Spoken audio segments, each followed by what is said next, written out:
ઓમ શ્રી ગણેશાય નમઃ. જય શ્રી કૃષ્ણ મિત્રો. આજે આપણે સાંભળી રહ્યા છીએ ભગવાન શ્રી કૃષ્ણની વાણી, ભગવદ્ ગીતાના ઉપદેશ. આ સાંભળીને સર્વ ચિંતામાંથી તમે મુક્ત થઈ જશો અને જીવનમાં શું કરવું, કર્મ વિશે તમને ઘણું બધું ભગવાન સમજાવે છે.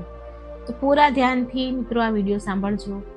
વિડીયો સારો લાગે તો લાઈક કરજો, શેર કરજો અને આ ચેનલને મિત્રો કૃપા કરીને સબસ્ક્રાઈબ જરૂર કરી દેજો. કમેન્ટ બોક્સમાં ભગવાન કૃષ્ણનું, રાધે કૃષ્ણનું નામ પણ એકવાર જરૂર લખજો. આ વિડીયો સાંભળી તમને ખૂબ હિંમત મળશે. તમારી મૂંઝવણ છે, જે ગૂંચવણ છે જીવનને લઈને, પરિસ્થિતિઓને લઈને, એનો હલ પણ તમને મળી જ જશે. તો મિત્રો સાંભળો પૂરા ધ્યાનથી, મનથી ભગવાન કૃષ્ણની વાણી. કર્મ કરો, ફળની ચિંતા ન કરો. આ માત્ર એક વાક્ય નથી, પરંતુ ભગવાન શ્રી કૃષ્ણએ આપેલો એક અંતિમ સિદ્ધાંત છે, જે મનુષ્યના જીવનની દરેક અડચણ, દરેક ભ્રમ અને દરેક દુઃખને જડમાંથી નાશ કરી દે છે, જડ મૂળમાંથી કાઢી નાખે છે. કારણ કે જ્યારે તમે કર્મ કરો છો અને ફળની આકાંક્ષા છોડી દો છો, ત્યારે તમારું મન શુદ્ધ થઈ જાય છે. જ્યારે મન શુદ્ધ થાય છે ત્યારે નિર્ણયોમાં સ્પષ્ટતા આવે છે, અને જ્યારે સ્પષ્ટતા આવે છે ત્યારે મનુષ્યનું જીવન તરફ આગળ વધે છે, મનુષ્યની પ્રગતિ તરફ આગળ વધે છે. પરંતુ જ્યારે મનુષ્ય વિપરીત દિશામાં ચાલે છે, એટલે કે ફળની ચિંતા કરે છે, પરિણામ કેવું આવશે આ વિચારતો રહે છે, ત્યારે તેનું મન અશાંત થવા લાગે છે.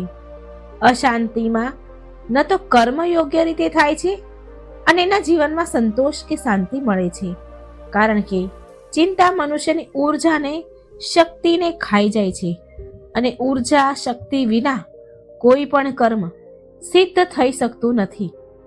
એટલે ભગવાન કૃષ્ણ કહે છે, પોતાના કર્મ પર ધ્યાન આપો, કારણ કે કર્મ જ વાસ્તવિક સાધન છે અને ફળ તો માત્ર એક પરિણામ છે. પરિણામ તો ત્યારે જ મળશે ને જ્યારે કારણ સાચું હશે. એટલે કારણને સુધારો, કારણને મજબૂત કરી પોતાના હાથમાં જે છે તેના ઉપર મહેનત કરો, અને જે તમારા હાથમાં નથી ને એને ભગવાન ઉપર છોડી દો. સૌથી મોટી સમસ્યા એ જ છે કે મનુષ્ય એ જ વસ્તુને પકડીને બેઠો રહે છે જે તેના નિયંત્રણમાં નથી.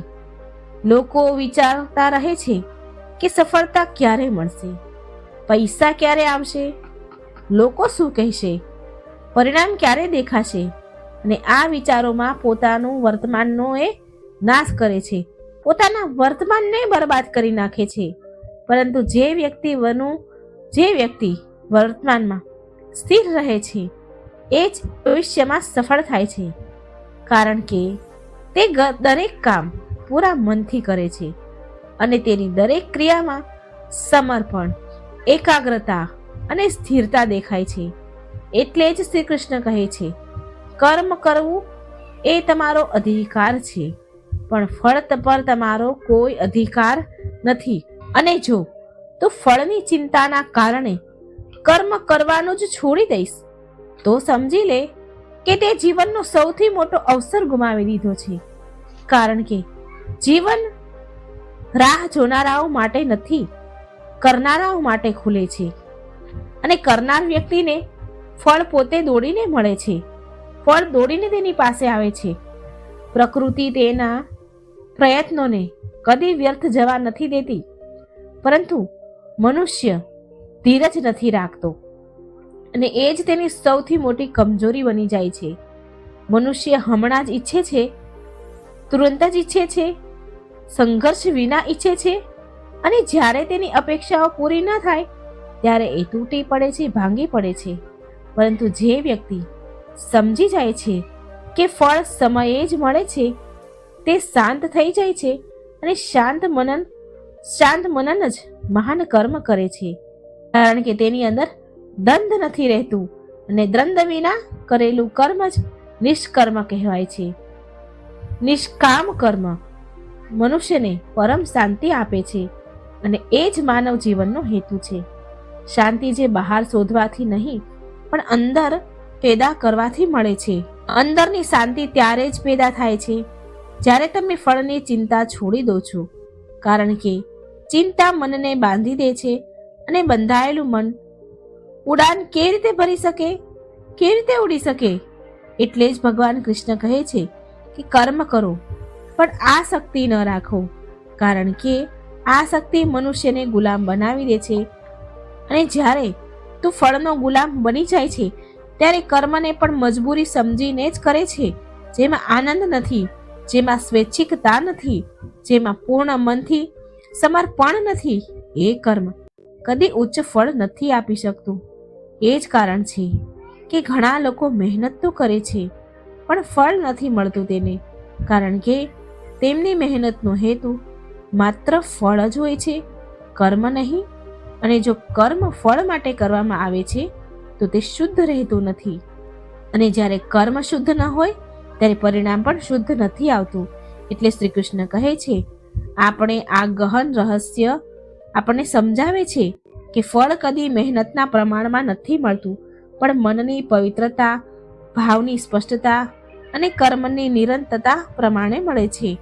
જ્યારે મનુષ્ય આ સત્યને સમજી લે છે ત્યારે તે ફરિયાદ કરવાનું છોડી દે છે, કારણ કે તેને અહેસાસ થાય છે કે જે મળી રહ્યું છે એ તેના કર્મનું જ પરિણામ છે.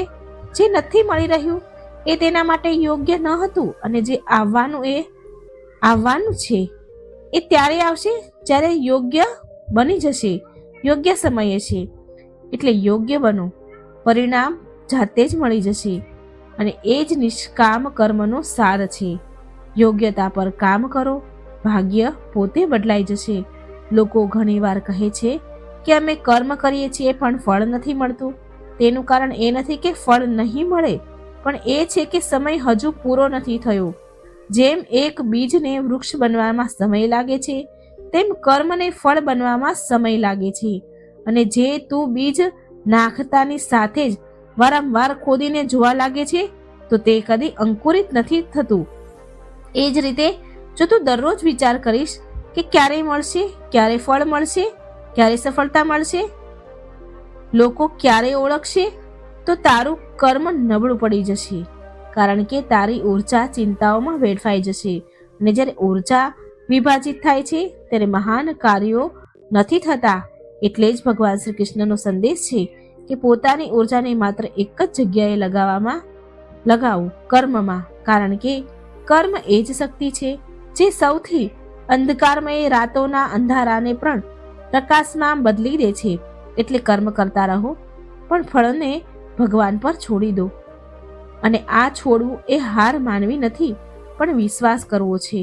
અને આ વિશ્વાસ જ મનુષ્યને કમજોર નહીં, અજય બનાવે છે.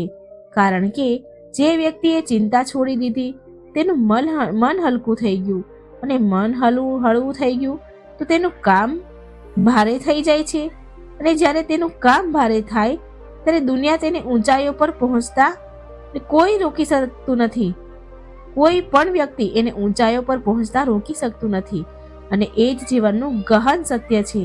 જ્યારે તમે પરિણામને ત્યાગી દો છો ત્યારે પરિણામ તમારી પાછળ દોડે છે, પણ જ્યારે તમે પરિણામની પાછળ દોડો છો ત્યારે પરિણામ તમારાથી દૂર ભાગે છે.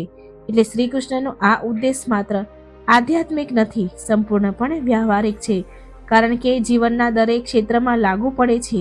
નોકરી હોય, વ્યાપાર હોય, અભ્યાસ હોય, સંબંધો હોય કે પોતાનો વિકાસ, દરેક જગ્યાએ જ સફળ થાય છે તે બિન તણાવ, બિન અપેક્ષા અને બિન ચિંતાએ નિરંતર કર્મ કરતો રહે છે. કારણ કે સ્વતંત્ર છે અને સ્વતંત્ર મન જ મહાન સૃષ્ટિ રચે છે, કરી શકે છે. જે સ્વતંત્ર છે, જ્યારે તું ચિંતામુક્ત થઈને કર્મ કરે છે ત્યારે તારું મન એટલું સ્થિર થઈ જાય છે કે તને પોતાને પણ આશ્ચર્ય થાય છે કે તું કેટલું બધું કરી શકે છે. પણ જ્યારે તું ચિંતામાં હોય છે ત્યારે નાની વાત પણ પર્વત જેવી લાગે છે, અને કામ કરવાની ઈચ્છા પણ ખતમ થઈ જાય છે. એટલે ચિંતાને ત્યાગી કર્મને અપનાવો, કારણ કે મનુષ્યનું કર્મ જ તેનું ભાગ્ય છે. અને ભાગ્ય ત્યારે જ બદલાય છે જ્યારે કર્મ શુદ્ધ, નિષ્કામ અને નિરંતર હોય છે. અને એ જ એ અવસ્થા છે જ્યાં મનુષ્ય કર્મયોગી બની જાય છે. અને કર્મયોગ જ મુક્તિનો માર્ગ છે. એટલે કર્મ કરતા જાઓ, ફળની ચિંતા ન કરો, કારણ કે ફળ ચિંતાથી નહીં કર્મથી મળે છે. અને કર્મ ત્યારે જ સફળ થાય છે જ્યારે તમે સમર્પણ સાથે કરવામાં આવે છે. ડર, અપેક્ષા કે દબાણથી નહીં.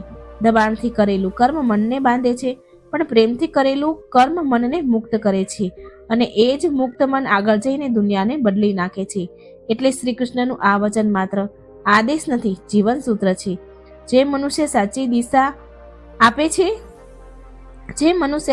દિશા આપે છે, કારણ કે દિશા સાચી હોય તો ગતિ પોતે આપમેળે મળી જાય છે, અને ગતિ મળે તો મંજિલ કદી દૂર નથી રહેતી. આ જ કારણ છે કે દરેક મહાન વ્યક્તિએ જે કહ્યું છે એ સાચું કહ્યું છે. ફળની નહીં, કર્મની વાત કરો, કારણ કે ફળ તો કર્મનો નાનો ભાગ છે. સંપૂર્ણ જીવન કર્મથી જ બને છે, અને મનુષ્ય ત્યારે જ અસાધારણ બને છે જ્યારે તે પોતાના કર્મને પૂજા સમજીને કરે છે, અને પૂજામાં કદી અપેક્ષા નથી હોતી, માત્ર ને માત્ર સમર્પણ હોય છે. એટલે કર્મની પૂજા બનાવો, પરિણામ પ્રસાદની જાતે જ મળી જશે. જે ભાગ્યમાં તમને એક દિવસ મળવાનું જ છે એને કોઈ રોકી નહીં શકે, અને જે તમારું નથી એને લાખ પ્રયત્ન પણ કરી લો એ નથી જ મળી શકવાનું. એટલે ચિંતા ન કરો, બસ સાચું કર્મ કરો, જીવન આપમેળે ફળોથી ભરાઈ જશે. આ વચન છે શ્રી કૃષ્ણનું, સત્ય છે, સમયનું અને અનુભવનું છે. દરેક એ વ્યક્તિનો જેણે જીવનના ઉદ્ધાર જોયા છે. એટલે આ સિદ્ધાંતને અપનાવો, જીવનમાં ઉતારો, અને જુઓ કેવી રીતે દરેક મુશ્કેલીઓ ધીમે ધીમે શક્તિમાં બદલાઈ જાય છે, અને અડચણ અવસરમાં બદલાઈ જશે, અને દરેક નિષ્ફળતા તમને સફળતાથી વધુ નજીક લઈ આવશે. આ જ ગહન અર્થ છે. કર્મ કરો, ફળની ચિંતા ન કરો. જય શ્રી કૃષ્ણ. મિત્રો, આ હતી કર્મની સમજ જે ભગવાન શ્રી કૃષ્ણએ સમજાવી છે.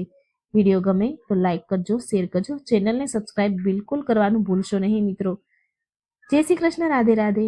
Thank you.